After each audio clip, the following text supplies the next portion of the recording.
Hi, everybody. Welcome to Mormonish. I'm Rebecca. I'm Landon. And we have another really exciting episode today about a topic that everybody continues to discuss, and that is LDS church finance.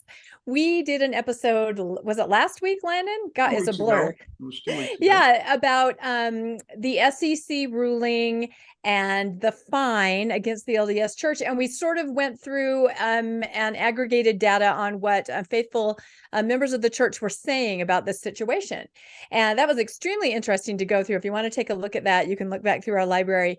But we also realized in collecting these comments that we feel like faithful members were probably asking questions to the church itself, because I don't feel it can be a coincidence, but on March 10th, just a week ago, the church actually published a topic essay on their website called Church Finances. So we feel like that is probably because a lot of faithful members and other people were like, what is going on? And of course, they're going to approved sources, the church website, to find out what is happening with church finance.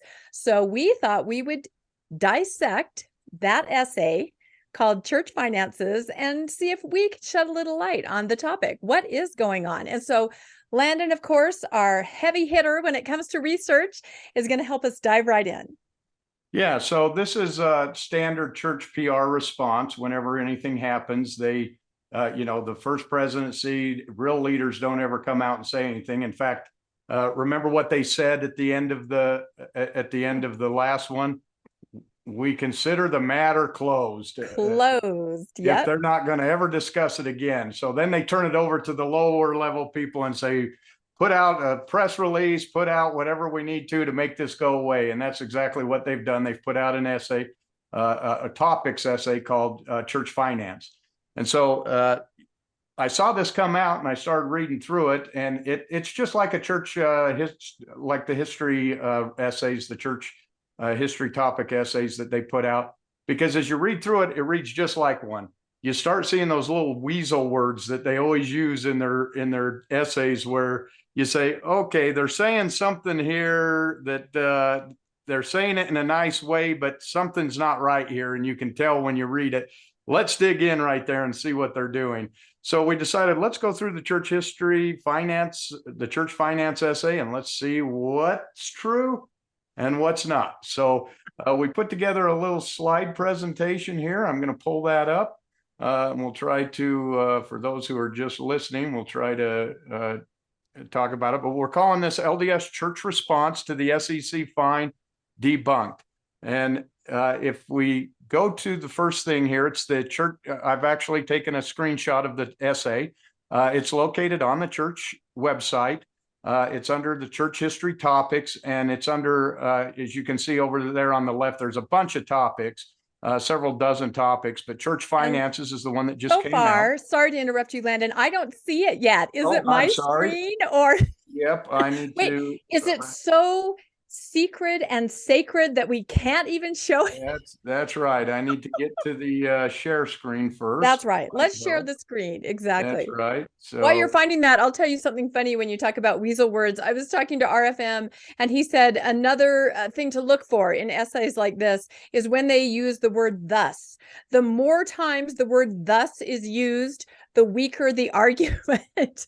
I thought that is very true. You can really see that in a lot of things that they write. So, okay, there's our title, LDS Church Response to SEC Fine Debunked.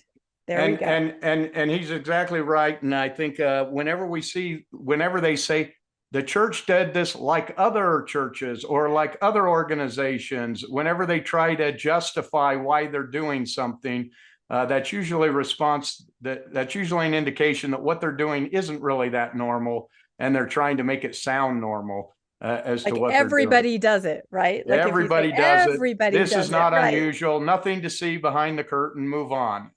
So here's a picture of the church finance essay. So you can go online and look it up. If you just type in church finances LDS, you should be able to find it on their website. So we're going to actually read the entire essay. We're going to break it up into parts. We've got paragraphs. Rebecca's going to read it. I have highlighted some of the weasel words or some of the places where we're going to focus on. So as you're as she reads it, when you see the highlighted sections or the sections she's going to emphasize, we're going to dig into those areas a little bit as we go through. But before we get started, I want to go and kind of give a little bit of a history behind churches and churches' requirements to report through the tax code. And this is through the United States, which we know the church mainly operated in the United States for almost most of its existence. So churches, starting in 1943 is when Congress required, through the Revenue Act of 1943, they introduced a requirement that tax-exempt organizations had to file an annual return that showed their gross income, their receipts, and their disbursements. However, they exempted religious organizations at that time. So all charities had to submit a return showing what they did, but religious organizations did not. But over time, charities weren't always as honest as they should be. And so Congress started getting concerned about this. And so in 1969, they relooked at it. And they introduced the Tax Reform Act of 1969. And the House introduced a version, and the House version completely eliminated the religious exemption to the filing requirement.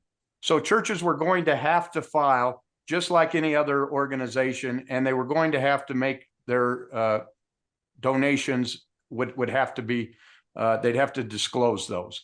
Well, religions didn't like that. So when the version went to the House for the House to reconcile it, the House had testimony, and all the religious groups went and wanted to testify in front of Congress and tried to get it changed.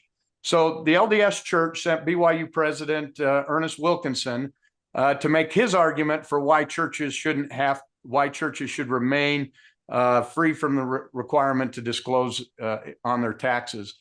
And the LDS's view was that it would be extremely burdensome and costly to universities and churches to file taxes, and that there would really be no offsetting revenue to the government because the colleges and universities and churches are tax exempt. So they're basically saying, why should we go through this whole process of providing all of this information when we're tax exempt? You're not going to get any more money anyway. Why should we do this? Well, that's kind of a lame argument to me, because the little Boy Scout troop had to file this. The PTA board had to file this, and they don't have billions of dollars in trusts like the universities do. Of course, in 1969, BYU probably didn't have near as large a one, but still they have, hundreds of full-time employees who could fill out these returns, whereas, little organizations had to do it, and it wasn't burdensome for them, but it was for the church. So that was the church's argument. The Catholics took a different approach. The Catholics argued that, look, we aren't asking everyone in the public to donate to our cause. We're only asking our members to donate. And because we're only asking our members to donate, we should only be answerable to our members. We shouldn't have to disclose to the public. There's no public reason for the public to know how much money we have or what we control, because it's none of their business. It's not public money. So that was their first argument. The other one was that requiring any information for churches to provide information to the government violated separation of church and state, and it wasn't appropriate for the government to do that. So all the pressure from the different religions came against Congress, but the last thing that was argued was Congress hadn't pointed to any compelling reason to alter the requirement for churches to report. They said, why are you trying to change this? There's not a problem. Nobody has taken advantage of this. There's no churches that are taking advantage of this and doing anything wrong. So why are we trying to change it? And in the end, the Senate version won, and religious organizations continue to be free from having to report their donations and their receipts and their disbursements. So the church does not have to report. That's something we need to point out. What they're doing is perfectly legal. There is no requirement for them to ever report anything. However, most churches have found that it maximizes the donations if they do report to their members. The difference is the LDS churches decided that it can be more fruitful, I guess, to not disclose. And the reason they can get away with it is because of this belief that the prophet is called of God and is led of God. And because they put their faith in the leadership that other churches don't. Other churches say, well, these are men, they can fall, they can make mistakes, Fallible, they can be infallible. greedy. So we want to make sure that our money's going to a good place. And if they can show us it's going to a good place, we'll donate more. If we can see the results, we'll donate more.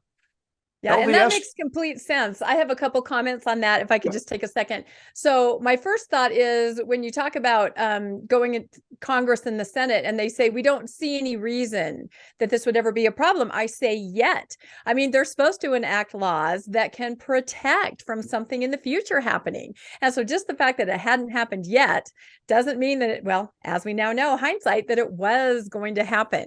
So that's that to me is very short-sighted, that you wouldn't see that there would be a day where, of course, back then you probably couldn't see the rise of the televangelist and what it would all become.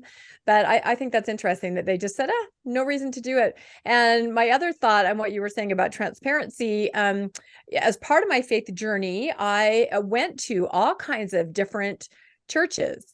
And I was really surprised and pleasantly surprised that they would have slideshows at the beginning, and literally almost the first slide was always, here are our finances, and this is in Utah. I don't know if maybe they're making an obvious comparison, like, we are going to put this up on the board, but they showed everything. This is how much money came in this quarter. This is where it's all going. It was right there. So you're absolutely right. The members, they want that, they sort of require that, they expect that, because they know that their leaders are simply men. And you're right, the LDS faith, we have a different point of view on our top leadership. So interesting, I thought. And the word you said there, transparency, that's important, because reporting and transparency are two different things. The church does report its finances to its members. Every general conference, somebody gets up there and, let's see, what are the words they say? I've got it right here. They say, in all material respects, contributions received, expenditures made, and assets of the church have been recorded and administered in accordance with appropriate accounting procedures, approved budgets, and church policies and procedures. That's their report. That is a report. It means absolutely nothing, but it's a report. And so you can report and it mean nothing by hiding things or putting them in and putting them in different buckets every year and moving them so you can't track anything. And then there's transparency, where you make it so people can actually track it and see where it's going and account for it. And so there are two different things. So when we talk about reporting and transparency, they can be two different things, and we need to keep that in mind when we look through it. So the question is, has the church ever reported on its finances? And the answer is yes, they have. There's been a couple periods in the church's history where they have reported on their finances. The first period was fairly early in the church, 1832 to 1838. The bishop of the church, Edward Partridge, we're told, gave a public accounting of church finance during a church conference, which he did repeatedly until 1838. They also, in 1877 to 1883, so after Brigham Young did it once in a while, Brigham Young would give a report, but it was never anything that was repeatable. John Taylor saw this and decided, okay, I'm gonna try to continue this. And so for 6 years, John Taylor gave an annual financial report, but he discontinued this when they started facing the anti-polygamy campaign. And then again, for quite a while, the church in 1915 to 1959, they started reporting the church's finances. And one thing I found as I started to study this was there was always a reason when they stopped reporting or when they started reporting. And I've listed some of these here, but we're gonna dig into those deeper a little bit later in here. But the church Can I never ask one just question about sure. when you say reporting? Let's make clear what that is. You mean standing up in front of a congregation, a general conference, and saying out loud, this is how things stand in the church. Is that what we're saying by That's reporting? what we're saying. This was Okay. in general conference. They would Okay. read out the numbers. They would actually give numbers that you could, and give at least an overview of the financial standing of the church. So you knew that they were, oh, we've got money, or we're a little, we're not doing so well, or we're doing okay. They'd give those numbers, and it would be in general conference. So they did report for a time. But as I was studying it and I started looking at these dates, I started saying, wow, every one of these dates when they stopped reporting, there was something that was associated with it that made them stop reporting. And in a couple of cases, when they started reporting, I found, why did they start reporting again? And I found a reason why they would start reporting. And it was never, to be honest, with the membership of the church. It was almost always to hide something from the membership of the church, that they would stop reporting on things. So we'll go through that as we get a little bit deeper into the church finance essay. So let's get started. Let's go ahead and let's dive into the essay, and we're going to have Rebecca start reading, and we'll clue in on a couple of things here as we get into it. So. Excellent. And I'm going to read from a copy that I printed out because I need big lettering. So here we go. All right. And we're going to read up to there. All right. So this essay is called Church Finances. From the earliest days of the Restoration, Revelation outlined aspects of the church's mission that would require temporal means, including caring for the poor, publishing scriptures and other church materials, and building houses of worship. Joseph Smith followed Revelation as well as then current business models for financing these important endeavors. Subsequent church leaders followed this same pattern, adapting church finances to meet the changing needs of the church. Over time, the church has experienced seasons of financial distress, as well as seasons in which it was able to build reserves. Revelations in 1831 established the law of consecration and stewardship, which instructed church members to devote their property to further the Lord's work and alleviate poverty. These revelations also established the office of bishop to receive and distribute consecrated properties. Joseph Smith and other leaders also followed revelations, advising them to manage the church's mercantile and publishing activities through an entity called the United Firm. Now, that is a name I have never heard, the United Firm. I am very curious to find out more about that. It is fascinating. We're going to talk about the United Firm. But first, I want to talk about a couple things here. I failed to highlight one of the weasel words in here. Whenever you start reading, you see that they said that he followed the then current business models for financing and endeavors. Whenever they try to make it sound like, yeah, this was just normal, business models for the day. If we remember, the church was established in April 1830. You see, I highlighted there, 1831, they established the law of consecration and stewardship, which instructed church members to devote their property to further the Lord's work and alleviate poverty. The law of consecration was basically you give what you have to the church. I don't remember that being a current business model in the 1830s for people to give everything they had to the church and then the church give whatever they needed back. Additionally, to say that they devoted their property to further the Lord's work, that might be the case if you want to say, that Joseph Smith's, building Kirtland, building a temple, establishing a mercantile, building a printing office. If you want all of his endeavors were the Lord's work, then yes, that property was used to do that. But to alleviate poverty, most of the saints in the early church were very poor, and they remained very poor. They never came out of poverty. And in fact, giving into these schemes never brought them out of poverty. In fact, if anything, it put them further into poverty. And we'll learn about that a little bit with the United Firm. So as you mentioned, what is the United Firm? Well, the essay just leaves it at that and moves on to the next paragraph. I said the same thing. What is this United Firm? So I went and looked it up on the church's website. And believe it or not, this is what the church's website answered for what the United Firm is. It says the United Firm was an administrative organization that oversaw the expenditure of church funds between 1832 and 1834. In March 1832, the Lord commanded Joseph Smith to establish this organization in order to coordinate the literary and mercantile establishments of the church in both Ohio and Missouri. Joseph convened a council of high priests in April 1832 in Missouri for this purpose. At the council, Joseph received another revelation indicating that he, Sidney Rigdon, Newell K. Whitney, Edward Partridge, Sidney Gilbert, John Whitmer, Oliver Cowdery, W.W. Phelps, and Martin Harris would be part of the organization.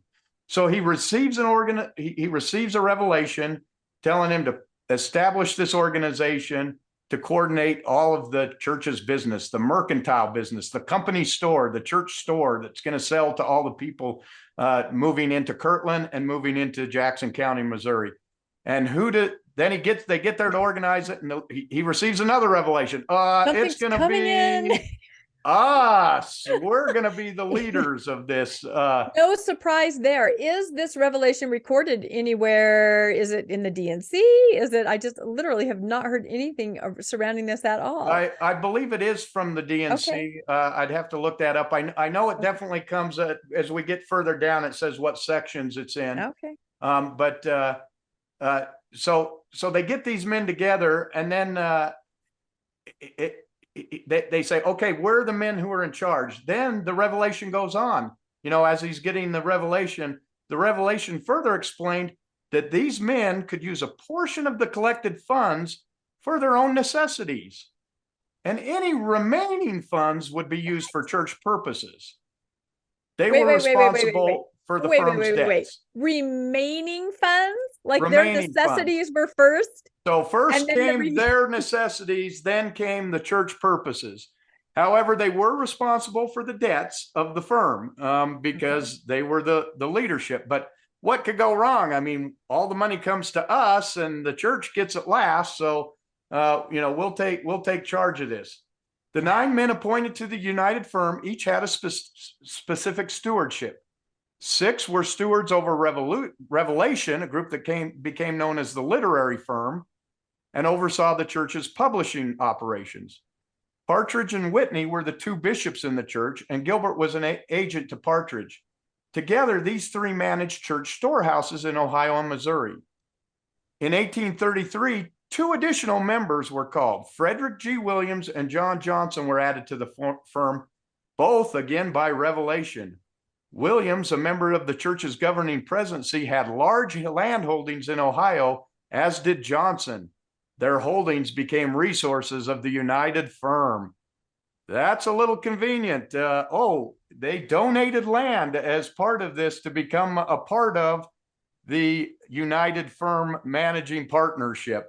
And so basically, God said, we want these 2 men. They're very thrilled to be called. But then, of course, as these founding members, they need to give many of their resources. You hear this so often. Oh, my goodness. Yes. The church started this very early. They started doing church finances this way. So for 2 years, much of the church's business was done through the United Firm, including the purchase of property on which the house of the Lord in Kirtland would be constructed. When the saints were driven from Jackson County, Missouri in 1833, the church lost 2 vital components, Phelps Printing Office and Gilbert Storehouse. In addition, the United Firm had debts from the purchase of goods for the storehouses, a new printing press in Kirtland, and land for Kirtland's development. So what happened actually is the 2 rich guys donated the land for the temple, and then the United Firm bought up the land all around the temple. And then they started selling that land to all the immigrants that were coming in at exorbitant prices in order to make money off of it. And so they bought up and started developing the land in Kirtland. And so on April 10th, so as they did this, they became, they got themselves into a lot of debt. On April 10th, 1834, members of the United Firm in Kirtland decided to dissolve the organization, and a few weeks later, the United Firm ceased to function. So this was a revelation to set it up, and God had a revelation of who should be in it. But as soon as it got into debt, we all vote, nah, we don't want this anymore. There wasn't a revelation to get rid of it. It was, oh, we're all in debt. The men just said, let's get rid of it now. We're done. We're done. No revelation to get rid of it. Instead, they passed it off to the Kirtland High Council, who assumed the role of governing the mercantile. This last paragraph, I had to actually laugh as I started to read this, because this sounds exactly like what they were doing with the SEC and the shell companies and the people that they were putting in charge of it. It says, in some editions of the Doctrine and Covenants, the united firm was called the United Order, and code names were inserted in the place of the members' names. In addition, language about the firm's purpose was changed so that it referred more generically to caring for the poor. This was done to protect the identity of the firm's members and to keep its purposes confidential. This is from the church's website. In other words, they tried to make it sound like, we're doing this to help the poor and the needy, so that no one really knew what they were doing with the United Firm and what this whole organization was about. And doesn't that say, because they said, we're going to say generically we're caring for the poor to cover up our actual confidential purposes. So therefore, or thus, as RFM would say, their purpose is not to care for the poor. That's their smoke screen. Oh my goodness. We see them doing exactly what they've been doing with the SEC. They don't want you to know who's in charge. They want to keep the purpose hidden. They don't want anyone to know what they're doing with the money. This goes back to the very earliest parts of the church that this is happening. This is 1832 to 1834, the first 4 years of the church's existence, and they're already doing this type of church finances. But reading the church essay, they make it sound like, we're doing exactly what everybody did. This is normal business operations. And it's just not true. And the United Firm is a perfect example of how the church has always conducted its finances in this. So, okay, let's move on to the next. Let's move on. And I would be very curious to hear from our viewers in the comments if they have heard of the United Firm before, because that was something that was absolutely new to me. Not surprising, but still new. All right, let's move on to the next one. Okay. Like other churches in early America, Latter-day Saint leaders made use of financial tools such as promissory notes, bills of exchange, loans, stocks, and bonds. In 1836, in Kirtland, Ohio, church leaders established the Kirtland Safety Society, a banking institution funded by the purchase of stock. The purpose of this institution was to expand Latter-day Saints' access to capital and to fund church objectives. Unfortunately, a financial crisis in the United States and Britain in 1837 depleted bank reserves, disrupted land sales, and led to the collapse of numerous banks, including the Kirtland Safety Society. Two revelations in 1838 marked a change in the church's approach to funding its operations. They emphasized the importance of tithing as a means of financing the work of the church, and instituted a council to oversee tithing expenditures, which became known as the Council on the Disposition of the Tithes.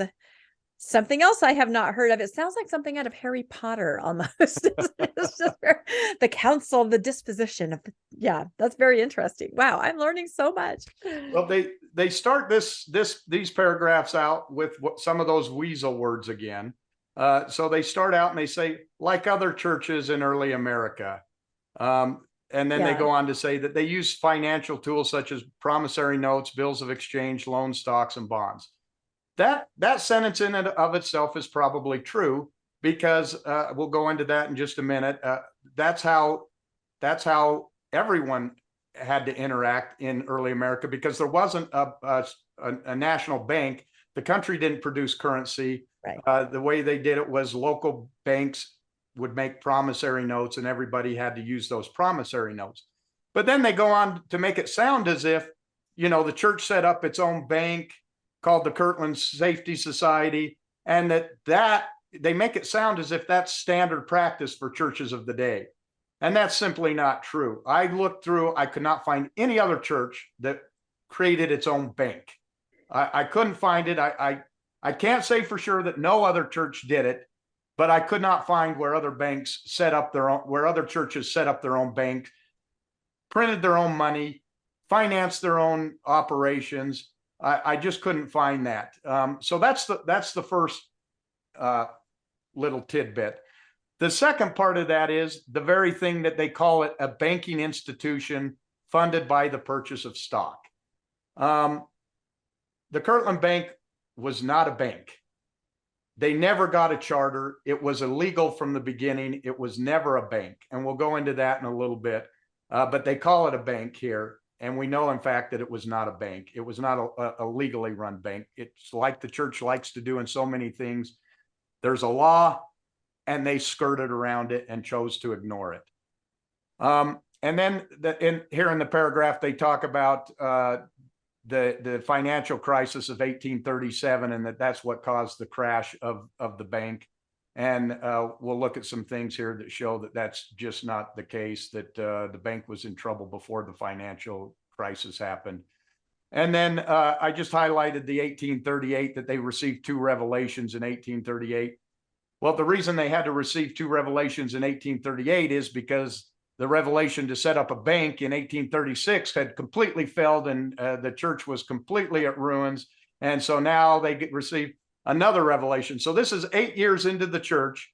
We've already had a revelation on, the first revelation was the law of consecration. Then they set up the United Firm. Now they've set up the Kirtland Bank. And now they've had a revelation to set up tithing as the way to fund the church. So 8 years and 4 different revelations as to how to fund the church. We kind of start seeing how church finances may not necessarily be so much through revelation. Well, so God was working it out. God was working it out. It was nothing they were doing. They were simply the conduit for the revelation, and God was trying out different methods. That's all. Trial and error. Trial and error. So let's just have a little bit of a history lesson here. So economics at this time, the Revolutionary War is over. You have a young, weak central government. The states are all operating on their own. They all have their own banks. There's no central banks. So the colonies issued their own currency from their own banks. And it really was a system of trust. So a bank would produce these banknotes like these shown here, and it would have a certain value on it. And that value was backed by gold or silver. So the bank would hold the gold or silver. They'd give out a promissory note. And the promissory note, then the people, instead of having to carry gold and silver, they could trade in these notes. But they knew that, okay, I can take this note to the bank and I can get gold and silver for it, or someone else will take it from me because they trust that they can take it to the bank and get gold and silver for it. So it was a direct exchange. You have the note, there actually is gold or silver in the bank. That's very unlike what we have today, but back then that was it. You could go to the bank and get so it's a system built on trust, and money today is built on trust. We trust that the U.S. government will back it up.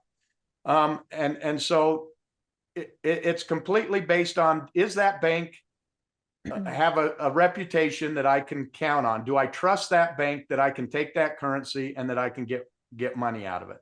And so that's when they say, like other churches in the day, the church worked using these promissory notes.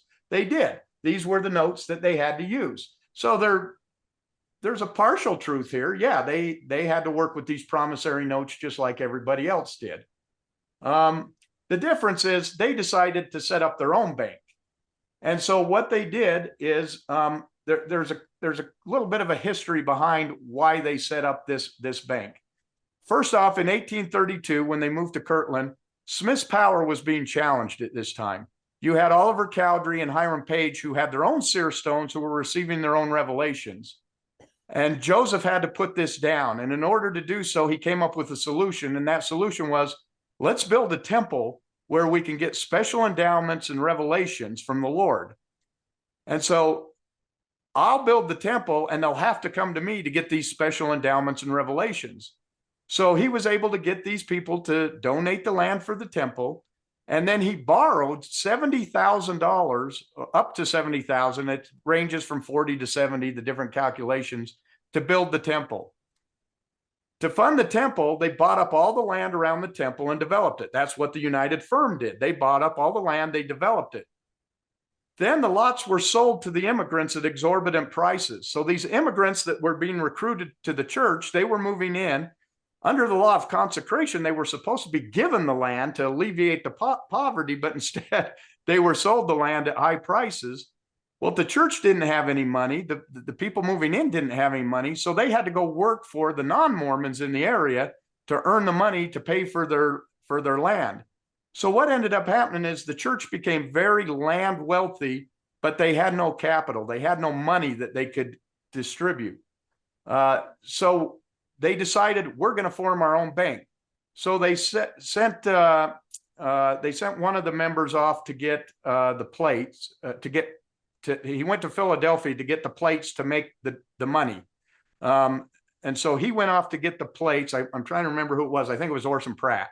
Orson Pratt was set off to get the plates. Meanwhile, one of the other members was sent to get a charger from the Ohio legislature to set up a bank.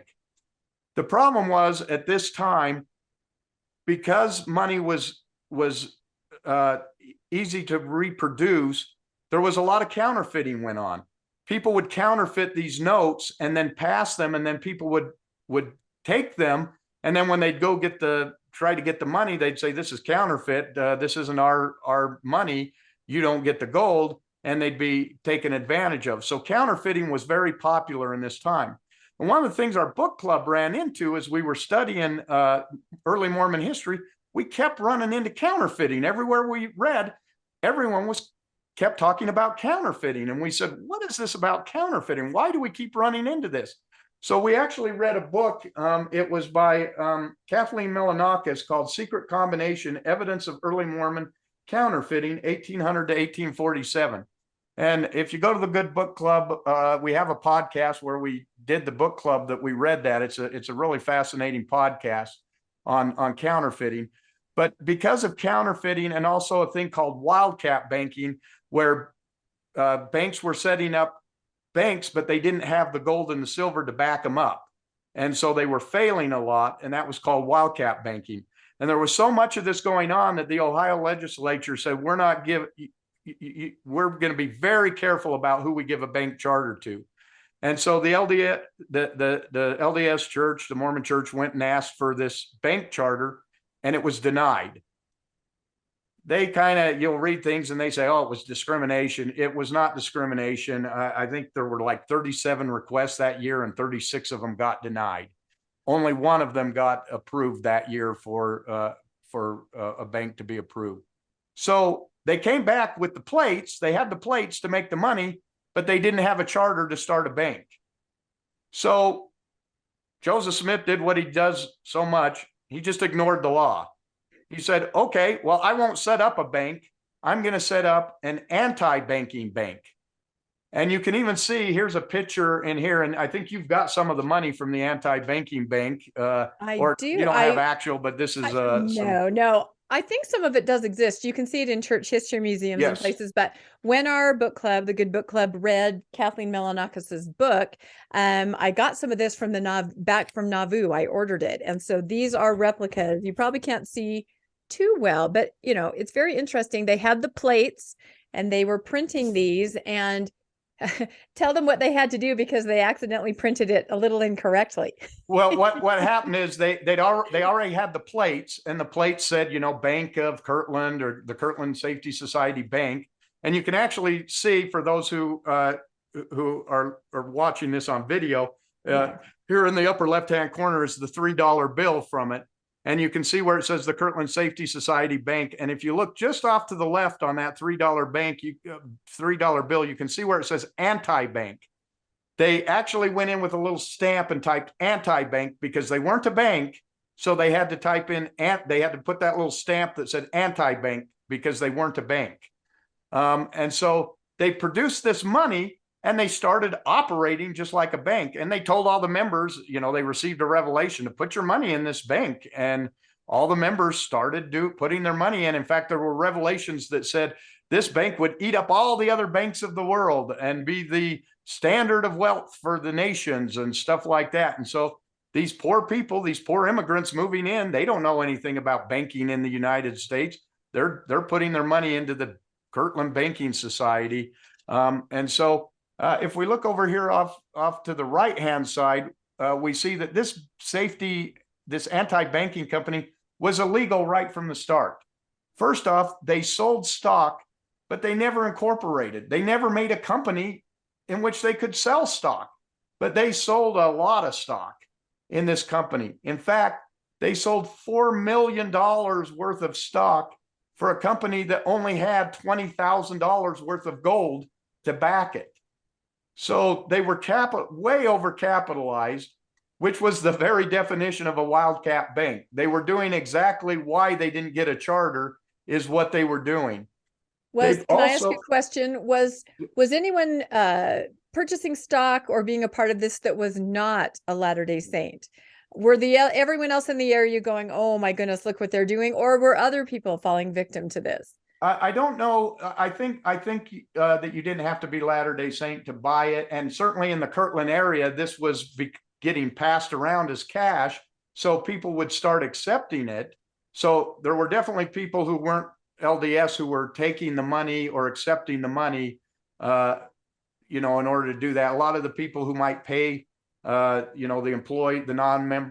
non-members that were paying the employees, the employee might buy something from them, and they might take this as cash and then try to, go and get the gold out and get value out of it. So it kind of took over the whole area. It just, everybody had to be involved because that was passed because it was one of the banks in the area, and until you lose trust in the bank. But that's one of the things we'll look at here in just a second. Because the second thing they did is they printed these banknotes, and you can see this is a 10, this is a 3, there's a 1. They weren't, got the they one were illegal right here. denomination. There's the 1. Yep, that's a 1. Yeah.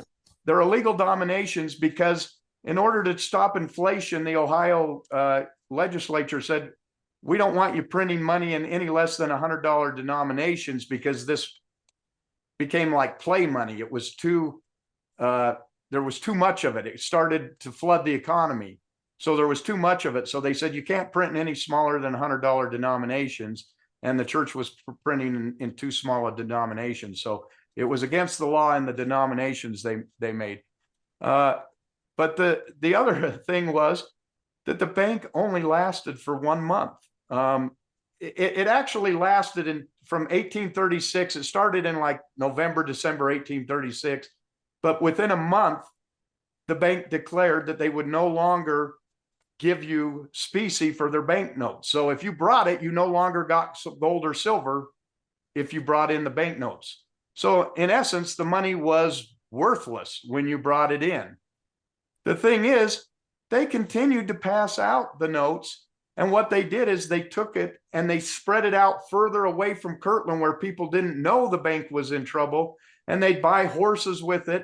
And then they'd take the horses and they'd sell it for other bank specie money. And then they'd go transfer that and get real money, get gold and silver for the real bank notes off of the horses that they sold. And so they continued to put the money out into the economy, even though they had no intention of backing the money. And so that was calculated. They knew what they were doing. It was calculated. They were basically laundering. Okay. And so the bank actually stopped giving gold and silver for the notes before the crash of 1837, which affected so many of the other banks. So this bank actually failed prior to the market failing in 1837. So that's just the excuse they're using. In fact, there's stories told that Joseph Smith used to put the money in the bank, in the vault, and it was full of sand, and then they'd put the gold on top of it, the $20,000 in gold that they did have, they'd put on top of the sand. So it looked like they had a big box of gold, when in reality it was just gold on top of the sand. So there's records of that and stories of that being done. So the Kirtland Banking Society was devastating to the church, because almost all the members lost their money. And at the end, after it collapsed, they said Joseph Smith didn't have a friend in town. You'll read church accounts of this, and the church will say, "Oh, Joseph was just a clerk in the bank." When was Joseph Smith ever just a clerk in anything? And look whose name is signed on the money. Joseph Smith, just a clerk, is the one backing the money. He made sure he looked like a clerk because he knew that it wasn't that the money couldn't be backed, and what he was doing was not legal. So he made sure it looked like he wasn't the front man. Instead, he pushed Oliver Cowdery out there to do that. So there's a couple other things that came from this. Oliver Cowdery kind of escaped and went to Missouri, and Smith and Rigdon tried to escape as well to get out of Ohio, but they were arrested for fraud, and they were both convicted and fined. They were fined $1,000 each for setting up this false bank, which is, in that day, $1,000 is pretty steep fine. As a result, they excommunicated Oliver Cowdery, and one of the charges they excommunicated him on was counterfeiting. Surprise. Here comes that big word, counterfeiting, that we kept reading about every time. We kept saying, what is this counterfeiting, and why is everybody talking about counterfeiting? Well, let's talk a little bit about counterfeiting. This is something that if you haven't heard about, it's hard to believe, but counterfeiting is all over in early Mormon history. And until you start reading some books and some essays on it, there's never really a solid smoking gun where they were found with, here's the printing press, and they were arrested for it. They always seem to escape any capture of that. However, there's some problems. And the biggest problem is that the church, this isn't a charge coming from outside the church. This is a charge that the church members are charging each other with. And so once they got to Missouri, there was the formation of the Danite Secret Society. And the Danites produced what's called the Danite Manifesto. And in the Danite Manifesto, the first presidency of the time, which was made up of Joseph Smith, Sidney Rigdon, and Hiram Smith, they wrote in the manifesto, they wrote this. They said that Oliver Cowdery, David Whitmer, and Lyman E. Johnson united with a gang of counterfeiters, thieves, liars, and blacklegs of the deepest dye to deceive, cheat, and defraud the saints out of their property by every art and stratagem which wickedness could invent. You kept up a continual correspondence with your gang of marauders in Kirtland, encouraging them to go on with their iniquity, stealing, cheating, lying, instituting vexatious lawsuits, selling bogus money meant counterfeit, and also stones and sand for bogus. This is the using sand and stone with gold mixed to make it look like it was money, in which nefarious business Oliver Cowdery, David Whitmer, and Lyman E. Johnson were engaged while you were there. You are at this time engaged with a gang of counterfeiters, coiners, and blacklegs, as some of those characters have lately visited our city from Kirtland and told what they had come for. So they're saying, we're here in Kirtland. These counterfeiters came from Missouri and told us that you took all of our money. You were counterfeiting while you were here. You're counterfeiting when you're there. You're lying and stealing and cheating with the saints. Why are they saying this? These are the people we're told that are the first, these are the witnesses, the three witnesses saw the plates of gold. They never counted. They're trustworthy people that we can count on. And yet Joseph Smith and Sidney Rigdon are saying, you guys are liars, cheaters, and counterfeiters. You're stealing from the people. This isn't the mobs. This is the first presidency accusing them of this. You do not see that in conference today very often. People standing up and saying at each other. We need to see a little more of that, probably. Maybe so. So the bottom line is Joseph Smith was caught in this mess, and now he wants to blame everybody else for the financial situation, and he's trying to blame Oliver Cowdery. Likewise, Oliver Cowdery argues back and says, no, we aren't counterfeiting. Joseph is counterfeiting. And you're a counterfeiter. you're and a counterfeiter. You're a counterfeiter. And you're a counterfeiter. They're all pointing to each other as being counterfeiters. So were they counterfeiting? Well, let's find out. Let's see who was counterfeiting, because remember, they excommunicate Oliver Cowdery, and he's now no longer in the church. So let's go on, and we'll come back to the counterfeiting here in a little bit. All right. Boy, this is quite the rabbit hole, isn't it? This All right, next section. Beginning in 1841, Joseph Smith transacted business on behalf of the church as trustee in trust, or the person legally responsible for the church assets. This was a common organizing model for many churches and other institutions at the time. After Joseph Smith's death, church members sustained the quorum of the 12 apostles to dictate about the finances of the church until the first presidency could be reorganized. During the remainder of the 19th century, the trustee in trust acted in concert with church councils to acquire property and transact other business on behalf of the church, invest in building Latter-day Saint communities, and fund the gathering of the saints to the North American West.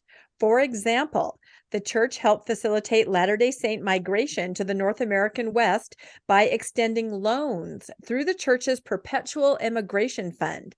In 1877, in an effort to ensure careful and consistent accounting, President John Taylor organized an auditing committee that reviewed all transactions conducted under the trustee in trust. Okay, we see the weasel words again. This was a common organizing model for many churches and other institutions at the time. I'm not sure how many other churches had a trustee in trust that was one man who seemed to control the entire town. I mean, he was the mayor, he was the general, he owned the businesses, he owned all the land, he owned everything, he controlled everything. He anointed himself as the king with princes under him, under the Council of 50. That doesn't seem like a standard. Yeah, there might have been a trustee and trust in some business corporations, but not anything to the level that Joseph Smith was appointed as trust and trustee to control that much property, and never under the auspices of a church. That most all churches had, groups that led the church. There'd be a board of trustees, committee, not one trustee who owned everything. Right. It seems like Joseph was wearing a lot of hats. Well, okay, crowns and hats and general's plumage. Yeah, he was doing a lot. He was, and I'm going to come back. This first paragraph is packed. So we're going to come back to that, but I want to look at this one about extending loans through the church's Perpetual Immigration Fund. Anyone who knows anything about the Immigration Fund, the church would lend you money to get you to come out west. All these people who were emigrating from England and other places in Europe, they'd give you the money, they'd loan it to you to come out. The problem is, once you got out there, you owed them, and you had to pay all of this back. And so when people got out there, if they weren't, once they got to Utah and said, this isn't quite what I bought into, if they tried to leave Utah, the church would take everything they had before they could leave. And they'd make them leave basically penniless. They couldn't leave Utah without giving everything back to the church. And so it was really a way to entrap them. And there's stories about Johnson's army coming and women who'd been, come out, and then they were all of a sudden polygamous wives, and they were trying to escape from their husbands, and they got left with absolutely nothing. And they came running to the army going, help us, take us back, we have nothing. And men trying to leave, and they'd try to leave with their property, and they'd be stopped at the edge of town, or they'd be chased down and their property taken back. Because it was part of the church's property at that point. So the immigration really fund, it was more like being an indentured servant. Basically, you borrowed the money, the loan, and then you had to stay there and build up that community. You could never leave. You couldn't leave. So it was helpful if you stayed a devout member. It was a helpful fund. but if you wanted to leave, it was just a weight around your neck. But I want to go to the top one here again, to this trustee and trust, Joseph Smith, and then later to Brigham Young. What kind of men were these? How trustworthy were these? These are the trustee and trust. So let's explore a little bit about what kind of men they were. Let's go back to counterfeiting here a little bit. So Oliver Cowdery's gone. He's been kicked out of the church. So you would think if he was the counterfeiter that the counterfeiting would have stopped. In his book, Counterfeiting in the Secret Service in the 19th Century America, David Johnson, the book's called The Legal Tender. David Johnson states that St. Louis and Nauvoo, Illinois, combined to create the second major production center in the nation for counterfeit money. Nauvoo, Illinois, the second major counterfeit production center in the nation for counterfeit. Who controlled Nauvoo, Illinois? That was completely a church run. The charter of the city was completely run by the Mormons. Nothing happened in Nauvoo without Joseph Smith's knowledge. There is no way anyone was counterfeiting in Nauvoo without Joseph Smith knowing about it and condoning it. There's just no way that happened. Professor Stephen Mim included in Profile Nauvoo in his study, counterfeiters associated with the Mormon settlement at Nauvoo, Illinois, for example, attracted condemnation from their neighbors in the 1840s. The Mormons, who had established an autonomous state within a state at Nauvoo, and anyone who studied Nauvoo history knows that, The Kingdom of Nauvoo is a good book about that, probably tolerated counterfeiters in their midst and may well have had a hand in manufacturing bogus coin themselves. The attraction of high autonomous Nauvoo was understandable. Moreover, the Mormons had been accused of counterfeiting in the past, as well as other experiments that bordered on counterfeiting, including the Kirtland Bank debacle. And then from the Warsaw Signal counterfeits, there is a species of counterfeit extensively circulated in this community called Nauvoo bogus. They are half dollars dated 1828. They are pretty good imitation of the genuine coin, so good that some of our businessmen have been imposed upon by them. It is said they are manufactured in the City of the Saints. So it had a counterfeit coin named after it, the Nauvoo bogus. So they should be so proud. Yes, absolutely, that they should. So it doesn't end there. We know that the Nauvoo Expositor was burned for what it had published about polygamy, which led to Joseph Smith going to the jail, and this led to the downfall of his eventual being killed in the jail. But Joseph Smith ordered it to be destroyed. And when Governor Ford came and said, why are you burning down the press? Smith said it's that they were dissenters from the church, and they were unprincipled, lawless, debauchees, counterfeiters, bogus makers, gamblers, peace disturbers. So he said they were making counterfeit. That's why I burned it down. Who was it? It was William Law, the first counselor, the first presidency was who was the Nauvoo Expositor publisher. So while he's in jail in Liberty, they hear that Governor Ford has ordered the militia to come to Nauvoo. So John Taylor hides the type and the stereo plates from the print shop in Nauvoo, from the church's print shop, and they were removed from the printing office, and he disguised himself so he would not be known and planned to cross the river to escape from Canada when word came that Governor Ford was coming to Nauvoo to investigate. Now, why would you hide the plates from the printing shop unless they were something illegal that you were printing? Well, and I do have to say that the church has a history of hiding plates and finding plates and digging up plates. It seems to be all about all kinds of plates. So this maybe shouldn't be too surprising. This is just incredible. Like this is just the twists and the turns. I don't think a lot of people realize this is what was happening. You really have to do some digging. This is just incredible. It's an incredible story. When Governor Ford gets to Nauvoo, he charges the Nauvoo general of the Nauvoo Legion, George Miller, with stolen goods. He said, stolen property has been traced to your city, and the owners who come to search were ordered away and fled for their lives. And there were those in Nauvoo that carry on a pretty large business in stealing. Ford said he suspected murder had been ordered by some of the Mormon leaders. He strongly threatened that if the depredations did not cease, the surrounding counties will take up the gun and you may be driven despite of the state in the dead of winter.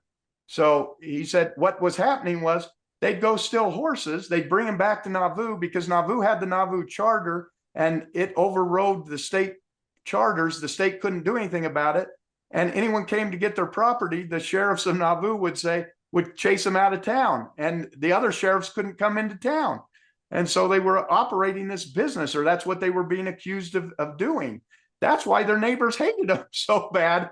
And the mobs were attacking them. You mean it wasn't persecution? It wasn't really religious persecution.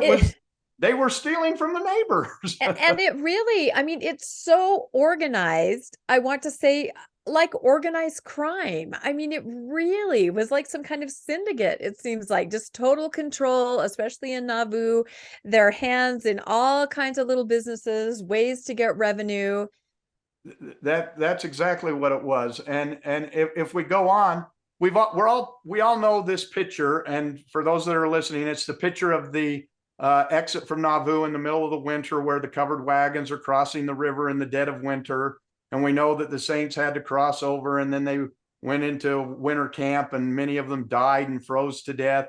And we're told they were chased out because the mobs were coming and they had to leave in the dead of winter and leave their property and their homes. Most of us don't know the true story of that. The true story is that that the counterfeiting that was going on, law enforcement came into the city and tried to arrest Brigham Young and John Taylor for counterfeiting. And they didn't recognize Brigham Young and that, and he was able to trick them and say, oh yeah, he's down the hill. And then he took off and they weren't able to capture him. But they went back and there was a group of federal marshals coming to Nauvoo to arrest Brigham Young on counterfeit charges. He had been indicted by a grand jury, as well as many of the Quorum of the 12 for counterfeiting. And so they abandoned Nauvoo prior to federal troops arriving. They ordered them to leave Nauvoo and to cross out of the United States so they couldn't be arrested for counterfeiting. And that's why they were leaving the city. And you see on here, this isn't just made up charges. William Smith, who is the brother of Joseph Smith and was patriarch of the church, he published that Brigham Young and the 12 were thieves, murderers, and counterfeiters. This is Joseph's brother? This is Joseph Smith's brother, who is the patriarch of the church. Thieves, murderers, and counterfeit. You just don't usually hear that in your gospel doctrine classes. You never hear of this. Now, William Smith was not a saint himself. He'd been excommunicated several times by his brother Joseph. And we'll see what he was. So all told, when we look at this, I've got this most wanted poster, but one thing before we get to that, it didn't end when the church got to Utah. They got to Utah and they started making their own coin once they got to Utah. So we know they had a coin press when they got to Utah, which means they had a coin press when they were in Nauvoo. And they started making their own gold. And they started selling it in California. It was made out of gold. But when it got to the assay office where they would weigh it, they found that it was 20% short of gold that they were supposed to have. Therefore, it wasn't worth what they were producing and saying that it was worth. They also uncovered a conspiracy by Brigham Young that he was going to put out $500,000 in forged checks into circulation during the Utah War to try to undermine the value of money and to help finance the war there. So counterfeiting, check fraud, all of these things continued to follow them. So this little 10 most wanted poster, these are the people in the early church, and this is the charges that have followed them. Now, Some of these charges are not official charges that were made by the government, although many of them are. Under Brigham Young was indicted by the grand jury, John Taylor indicted by the grand jury. But many of these were also made not by the mob, but by charges made by other members of the church. Other leaders of the church accused these people of this.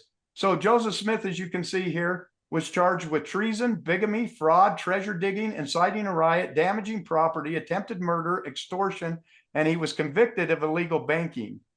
Brigham Young was charged with counterfeiting, murder, and bigamy. John Taylor was charged with 2 counts of counterfeiting and bigamy.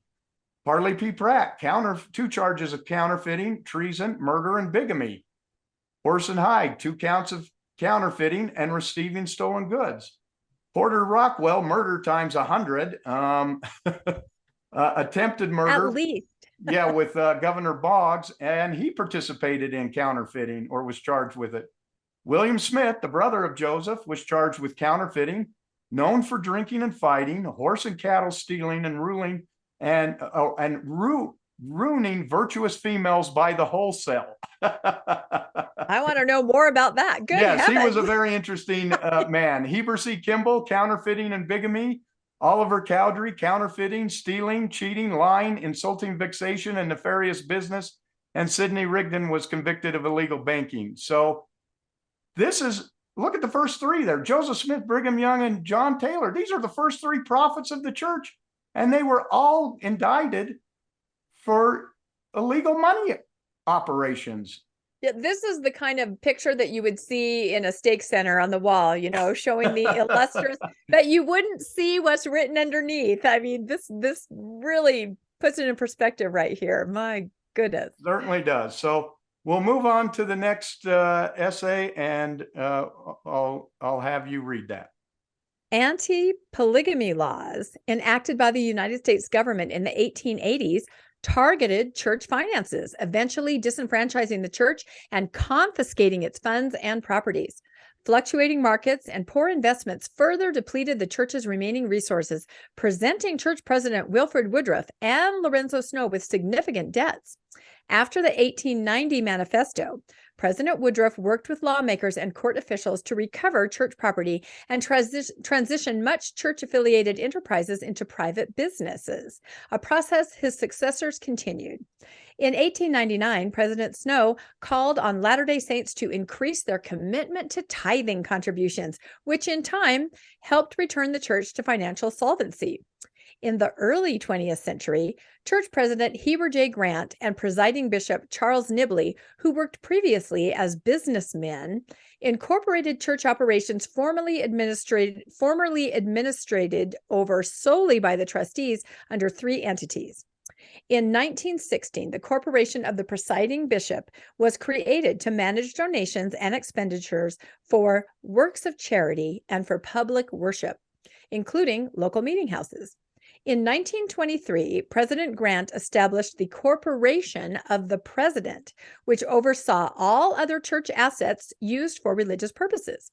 He also founded the Zion Securities Corporation to manage remaining taxable and non-ecclesiastical entities and, if I turn my page here, properties. During this period, Bishop Nibley worked to bring church financial records in line with modern accounting standards. As the church's financial situation improved, church leaders began to supply up to 50% of the costs of building local meeting houses, leaving the remainder to local budgets. Financial policies implemented by President Grant remained largely intact until the 1960s. Okay. So much packed into these couple paragraphs. So first off, the church's remaining resources, I didn't highlight this, presenting church presidents Wilford Woodruff and Lorenzo Snow with significant debts.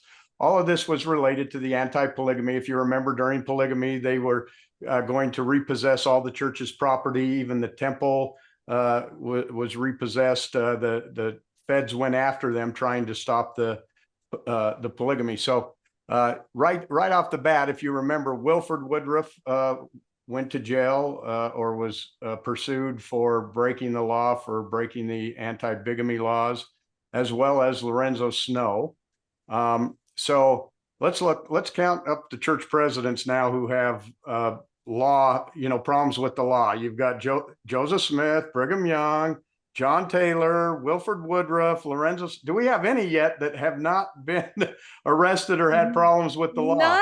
Not yet, I don't think. Not yet. So we're up to quite a five. list. We're up to five. I'm not even sure who the next one is. I think it's Joseph F. Smith, right? Is the next one. But I like this little where I highlighted. After the 1890 manifesto, President Woodruff worked with lawmakers and court officials to recover church property and transition many church-affiliated enterprises into private business. Doesn't this sound a lot like what the church claimed in the SEC filing?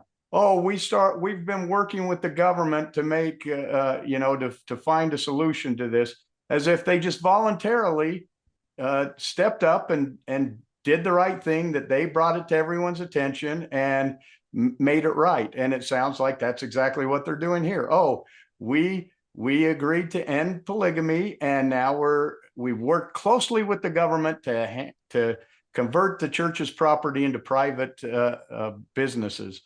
Well, first of all, we know that in 1890, they did not end polygamy as they agreed to with the government, thus making the requirement for the second manifesto in 1904.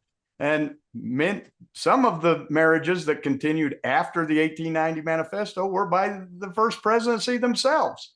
So again, we've got members of the first presidency lying to the government, doing what they want to do, all the while moving the property, taking the church property. And why would they move it into private business? Because if they moved it to private business, the church then couldn't confiscate it. So they're not doing this for their own good, or they're not doing this out of the goodness of their heart. They're doing it so that the church property can't be confiscated if the government finds out they haven't stopped doing polygamy again. And we know that they haven't stopped doing polygamy. So we go down to the next paragraph there. In the early 20th century, church president Heber J. Grant and Charles Nibley. Heber J. Grant, remember that name? How's that song go? Remember the J? Or That was Remember the F. Yes. Having been a 15-year primary pianist, I could probably sing that if put to the test. So we've got to remember the F. Have to remember the F then, because he comes in and plays a significant role here as well. So and I just have to say that the idea it just sounds so pleasant between the government and the church, just working hand in hand, and we changed this and then that. And that was not the reality of that statement. I mean, it was a very difficult time, and polygamy, and they were in so much trouble for polygamy. I don't think people realize what the government was basically shutting everything down. And they're to save their own skin, they had to receive the revelation and change everything, and then try to kind of hide the money here and there. So yeah, it's not all friendly with the government at all, as usual. And there were people getting sent back to the government that the government wouldn't seat because they were polygamous. If you remember, there were testimonies being done in Congress where they were lying to the to the Congress as they were doing that. So again, polygamy did not end as agreed to in 1890, as they talk about in their, they don't make any mention of the second manifesto, which was needed because the first presidency was not honest in their dealings with the government in what they were doing. So, okay, let's go to the next one. And we're not quite done with those paragraphs because they're going to come back to haunt us again. Haunt us, yes. Okay. Let's continue. Between 1915 and 1959, annual reports of the church's income and expenditures were announced in general conference. These reports showed that most funds were directed to ward and stake buildings, headquarters office buildings, church schools, missions, and welfare. After 1959, auditors presented in general conference only the results of an annual general audit, assuring the public that leaders had followed financial responsibility, the procedures, and dealt honestly in their use of the church funds. Sorry, I just had to make a face right there. Wasn't professional. Deficit spending on the church's ambitious international program of constructing ward and stake buildings during the 1960s drained church accounts. N. Eldon Tanner, formerly a business professional, was called to the first presidency in 1963 and introduced strict budgetary controls on church operations. He outlined a financial plan that encouraged building a surplus, maintaining a strict budget, and spending from reserves. Within a short period, the church was able to meet its operational budgets and pay its debts. This improved financial condition allowed the church to more effectively support many aspects of its mission. For example, since the early 1900s, local wards and stakes had operated their budgets through a mixture of local donations and tithing funds. In 1990, the Council on the Disposition of the Tithes announced, what is that acronym? COTDOTT, announced that all operating expenses of local units would be paid from the general tithing funds. The following year, a consolidated missionary fund allowed the monthly expenses of full-time missionary service to be equalized across missions. Okay, that was actually, to me, a great thing that they did when they did that. I remember that happening. I remember, if you were called to Japan, it was like $1,000 a month that your family had to pay, and if you were called to Guatemala, it was like $100 or 50 so cents. It ended up that the rich kids all went to the Japan, and the poor kids all went to Guatemala. So I felt that was really a good thing when they did that in the 90s. But want to go back up to those top paragraphs. There's several things here that we want to cover. Remember early on in the discussion, I said that the church never added anything. They never did, added a report or took away a report unless there was a purpose. So 1832 to 1838 was the first time they did the report. 1837 is when the Kirtland Bank failed and the church was completely in disarray, so they stopped reporting.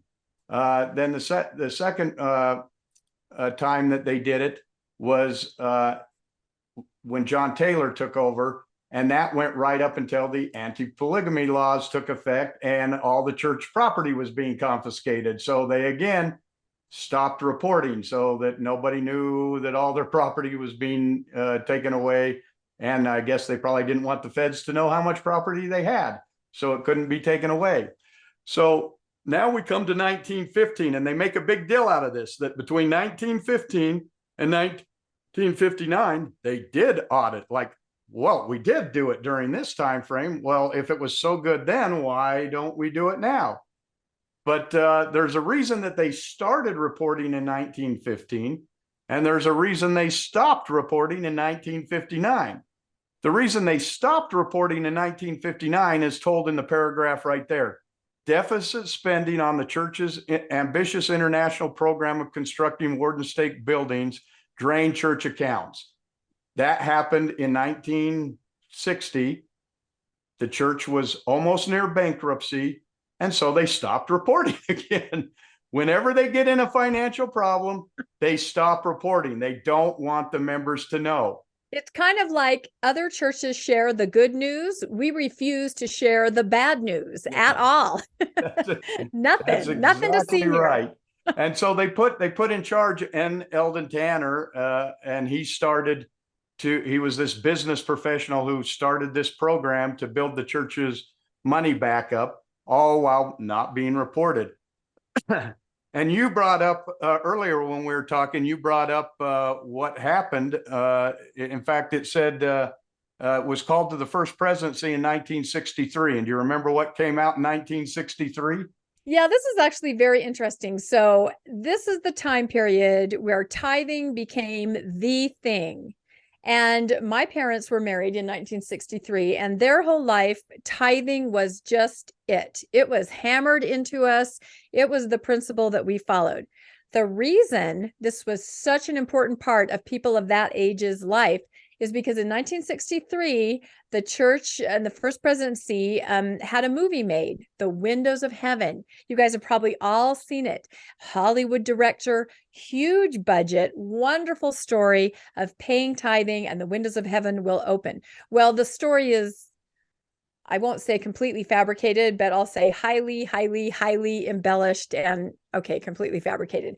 Anyway, if you'd like to know the true story behind the Windows of Heaven, there's a channel called Mormon Media Reviews where they kind of mystery science theater go through the different, movies and tell the facts and the backstory. So maybe we'll put that in the link. But that movie was very pivotal in getting people of that generation to really take tithing seriously. And I think a lot of you may, my parents are in their 80s and that was them their whole life. They paid and told us to pay, so that is really where that came from, is that era of a huge push for tithing. And the flagship of that was this wonderful movie, The Windows of Heaven, that probably most of you have seen.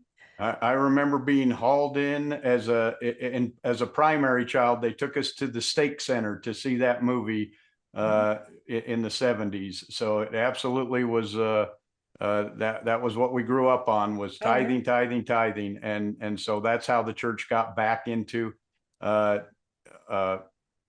positive area again, was that focus on tithing and then obviously some business practices. But the interesting part of this paragraph isn't so much what happened in 1960, but what happened in 1915 to make them start reporting. So this is really quite fascinating.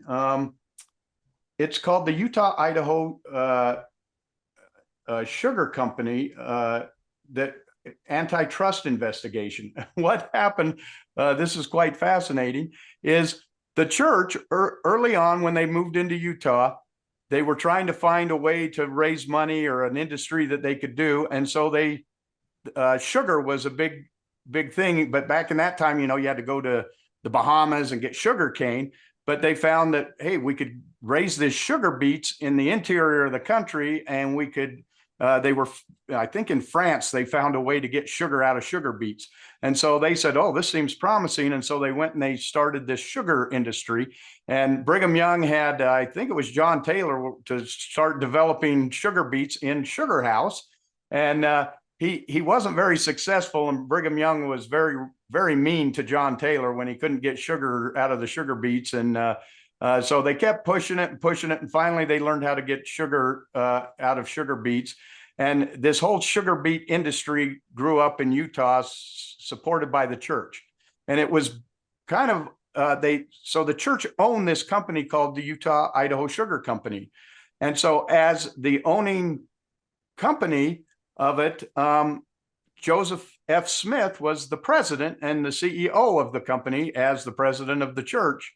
And so it was kind of a subsidiary of American Sugar. And it turned out that American Sugar and Utah-Idaho Sugar were working together to keep the price of sugar beets down. Since they were manufacturing the sugar and selling the sugar, the lower the price of the sugar beets was, the more profit that they were making off of the sugar, which is amazing when you consider who were the sugar beet farmers. It was the members of the church were the sugar beet farmers. So these poor people are poor farmers putting the sugar beets in the ground. The church is working to keep the price of the sugar beets down. You're not making as much money. And then on top of it, you're paying tithing to the church that owns the sugar beet factory that's keeping you down. But of course, nobody complains because it's the church that's doing it. And so it's all for a good cause, But this in 1911, this investigation starts, and it starts heating up over time. And eventually, Floyd T. Jackson of the Department of Justice filed a complaint charging the Utah-Idaho Company of profiteering and obtaining undue, exorbitant, immoderate, excessive, and monstrous profits on sugar. Merrill Nibley, Charles Nibley's son, where did we get Charles Nibley? He was the bishop a couple slides ago that was brought in as one of the businessmen to help bring the church out of its poverty. Vice president and system manager of the company was arrested The company embarked on a propaganda campaign in the Utah market. The Idaho Division of the Department of Justice filed charges against the company on June 10th, 1920, specifically charging Heber J. Grant, Charles W. Nibley, and Thomas R. Cutler, among others. Warrants for their arrest was issued on June 21st, 1920. Okay, let's step back here again. We need to count again. We count again. Joseph F. Smith was the president of the company at this time. He was called in to testify in Congress. He refused to come in. He had to be arraigned and forced to testify in this trial. And then Heber J. Grant and Charles Nibley, the two people they brought in to bring the church out of its economic problems, in the very essay they're writing about, how did they do it? They were doing antitrust. They were doing illegal business practices.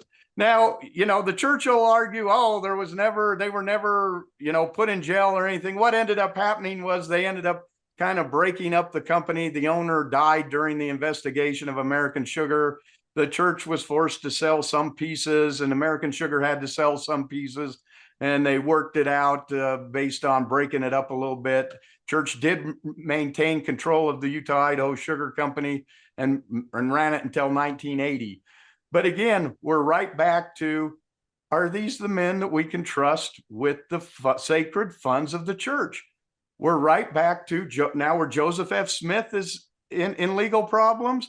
Heber J. Grant has a warrant for his arrest out. I don't think we've had a prophet yet that's not been in trouble with the law up to 1920. The quorum of the 12 most wanted, right? It's not just 10 most wanted. We may need to rename that. So just fascinating as I started investigating some of these problems. So okay, let's go on then. I think we're closing in. It's our last paragraph. I think it is, isn't it? Second to last. I think this is the last paragraph. The last paragraph. Here we go. All right. I hope everyone's still hanging in there with us. This is so fascinating. You can't make this up. You cannot make this up.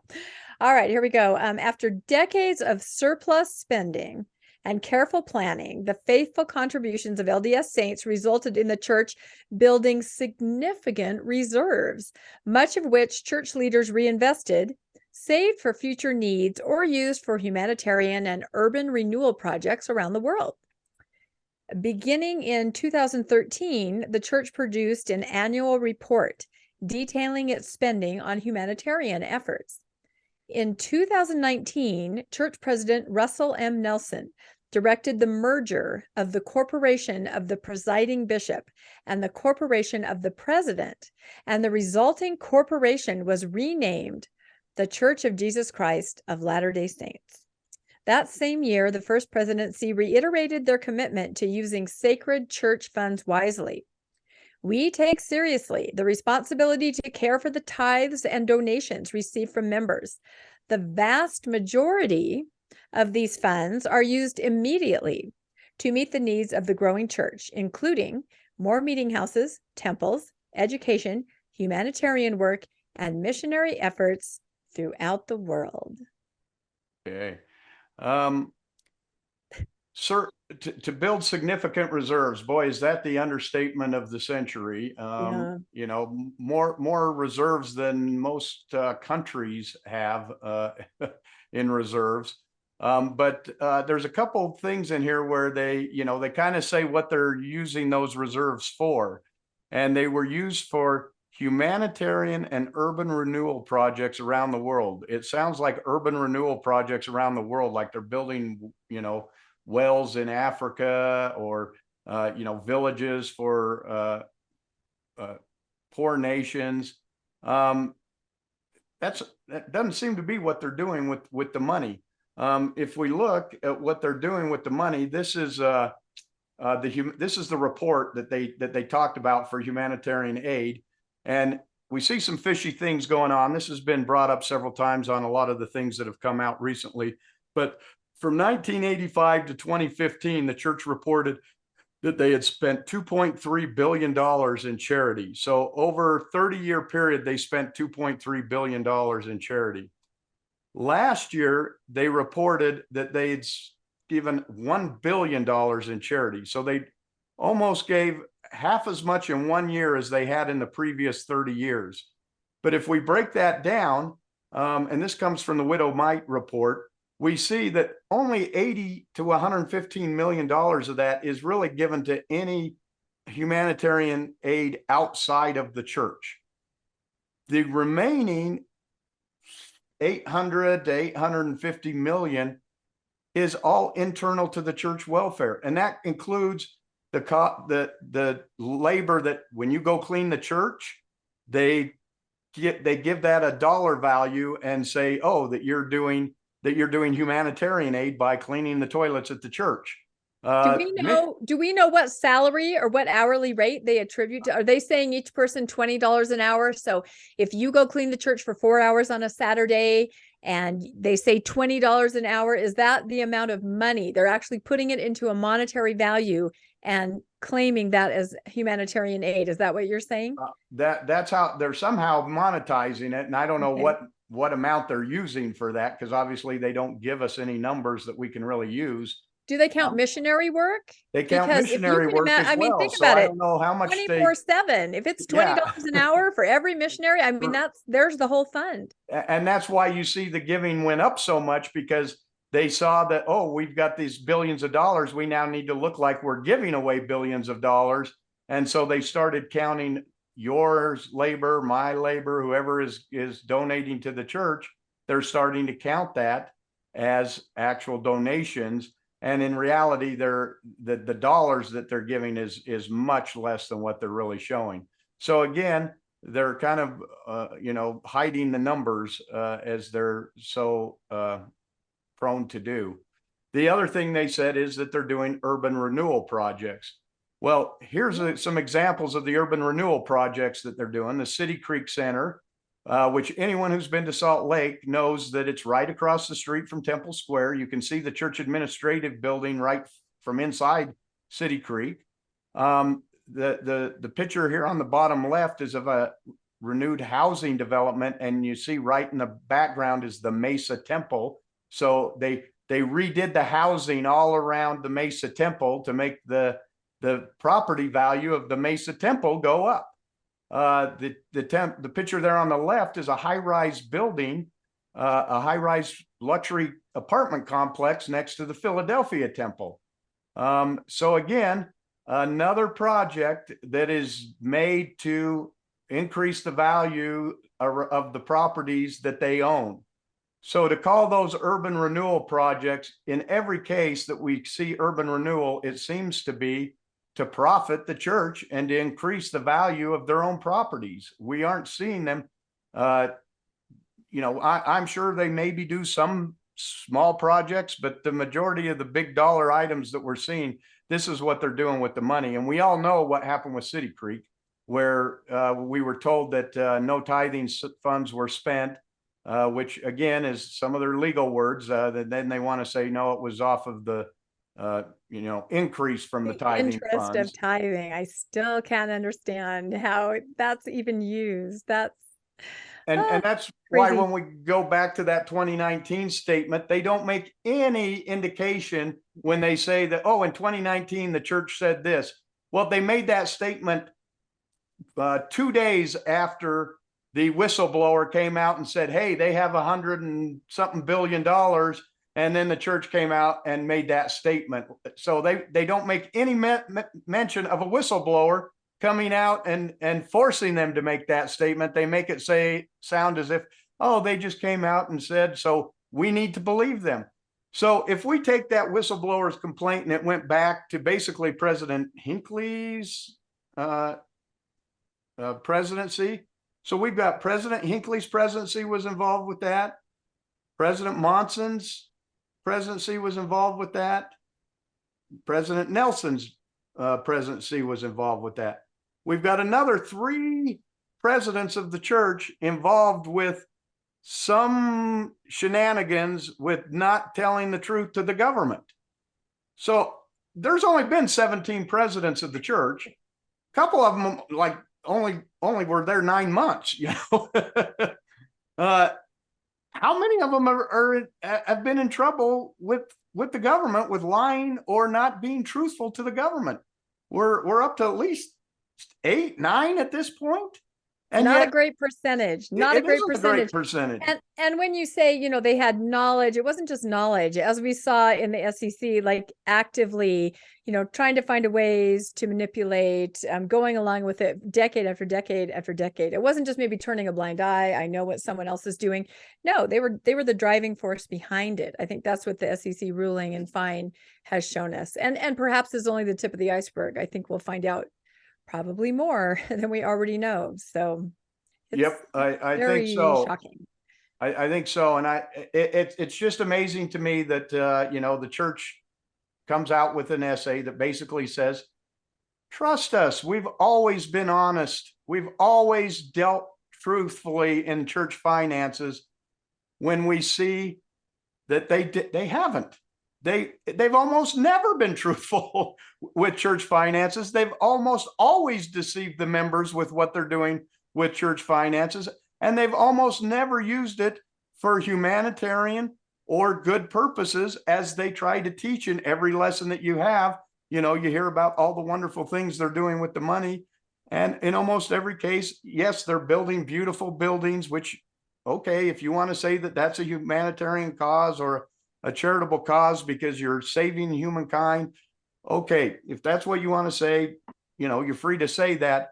But we can see that they're earthquake proofing these buildings. They're continually putting money into those buildings, and that money is not going to help people. It's going to help buildings. It's going to help institutions. It's going to help companies. It's not getting to the people. And so when they say, trust us with your finances, we just can't take it arbitrarily and say they're men called of God. We can trust them, because it's been proven over and over again that these men are not trustworthy with your money, and they're not going to be transparent, and they are not going to report to you how they spend this money. And if you want to say they don't have to, that's fine. But you know, it seems like they should do better with the Lord's money. And I would think the Lord would want them to be more transparent to the people as to how the Lord decides to spend his money. So That sounds like a mic drop moment right there for Landon. You can all tell that this is a real passion project for him. I mean, there was a lot of work that went into all the background on this. I don't think I've ever seen anything like this before, where it's all in one place, taking it through from the very beginning and dissecting this essay. So absolutely a passion project. Landon feels very strongly about this, don't you?